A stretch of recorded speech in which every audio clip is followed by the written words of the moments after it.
ख़वातीन हज़रात, तहत सरा यानी जमीन की तह में क्या है, इसके बारे में इस्लामी अकायद क्या है वो आप तक पहुंचाते हैं। कुछ ज़ईफ अहादीस हैं कि जिनमें रसूल पाक सल्लल्लाहु अलैहि वसल्लम से सवाल किया गया कि जमीन किस चीज पर है। हजरत इब्ने उमर रज़ी अल्लाह तआला अन्हु से रिवायत है कि आप सल्लल्लाहु अलैहि वसल्लम ने फरमाया पानी पर। फिर आपसे पूछा गया कि क्या आपके इल्म में है कि पानी किस पर है?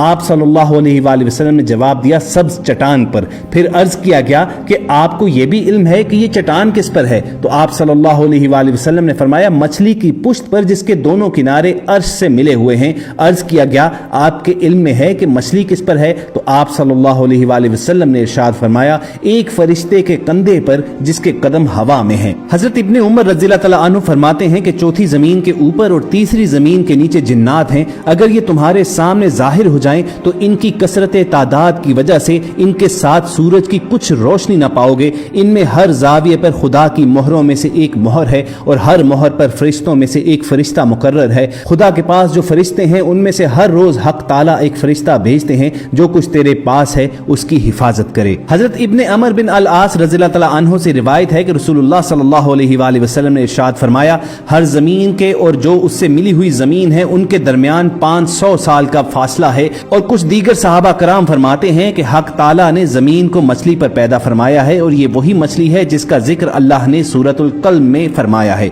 और मछली पानी में है और पानी एक चिकनी चट्टान पर है। ये चट्टान एक फरिश्ते की पुश्त पर है और फरिश्ता एक चट्टान पर है और चट्टान हवा में है। ख़वातीन हज़रात, कुरान मजीद फुरकान हमीद में अल्लाह ताला ने जमीन के बारे में इशारा देते हुए सूरह तलाक में बस बात की है कि जिस आयत का मफहूम है अल्लाह ऐसा है जिसने 7 आसमान पैदा किए और उन्हीं की तरह जमीनें भी। इस आयत से इतनी बात तो वाज़े तौर पर साबित है कि जिस तरह आसमान 7 हैं ऐसी ही ज़मीनें भी 7 हैं। फिर ये 7 ज़मीनें कहाँ कहाँ हैं, किस वज़ा और सूरत में हैं, ऊपर नीचे तबकात की सूरत में तह बतह हैं या हर एक ज़मीन का मकाम अलग अलग है? अगर ऊपर नीचे तबकात हैं तो क्या जिस तरह 7 आसमानों में हर आसमान के दरमियान बड़ा फासला है इसी तरह एक ज़मीन और दूसरी ज़मीन के दरमियान भी फासला हवा और फिजा वगैरह हैं या नहीं, या ये तबकात एक दूसरे से पेवस्ता हैं? कुरान मजीद इस बारे में खामोश है। और जो रिवायात हदीस में आई हैं अक्सर अहादीस में आइमा हदीस का इख्तलाफ है।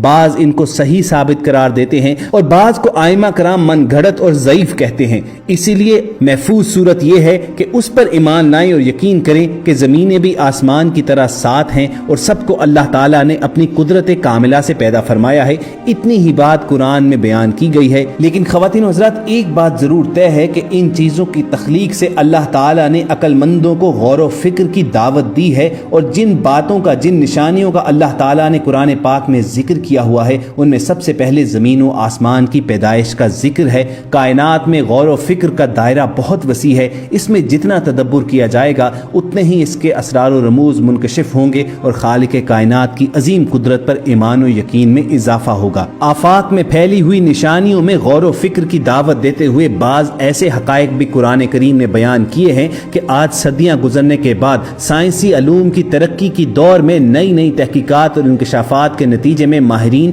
कुरान के बयान करदा हकायक तस्लीम करने और उनकी सदाकत मानने पर मजबूर हुए हैं। इस कायनात में और खुद इंसान की अपनी जात के अंदर कुदरत की निशानियां कोई देखना चाहे तो वो तिब और साइंस की तरक्की और इस मैदान में होने वाली तहकीकात और नए नए इंकशाफात का मुतालिया करके और फिर कुरान पाक के बयान करदा हकायक पर गौर व फिक्र करके उसकी अक्ल दंग रह जाएगी। अगर तासुब और हटदर्मी हायल ना हो तो नामुमकिन है कि इन निशानियों पर गौर करने वाला खालिक कायनात की अजमत व बड़ाई का इकरार करके उस पर ईमान न लाए। अलगर्ज अगर बहस को समेटा जाए तो ये मालूम होता है कि सारे जहानों का पैदा करने वाला एक अल्लाह है और वही इबादत का मुस्तहिक है। उसके सिवा कोई माबूद हकीकी नहीं है। ये वो हकीकत है जिसकी दावत ना सिर्फ रसूलुल्लाह सल्लल्लाहु अलैहि वसल्लम ने अपनी उम्मत को दी बल्कि पिछले तमाम अंबिया अलैहिस्सलाम की दावत और आसमानी शरीयतों का असल महवर भी यही वहदानियत की तालीम रही है। और इल्म और साइंस चाहे जितनी भी तरक्की कर लें आखिरकार वो इसी नतीजे पर पहुंचेंगे जो बातें कुरान करीम में अल्लाह ताला ने बयान फरमा दी हैं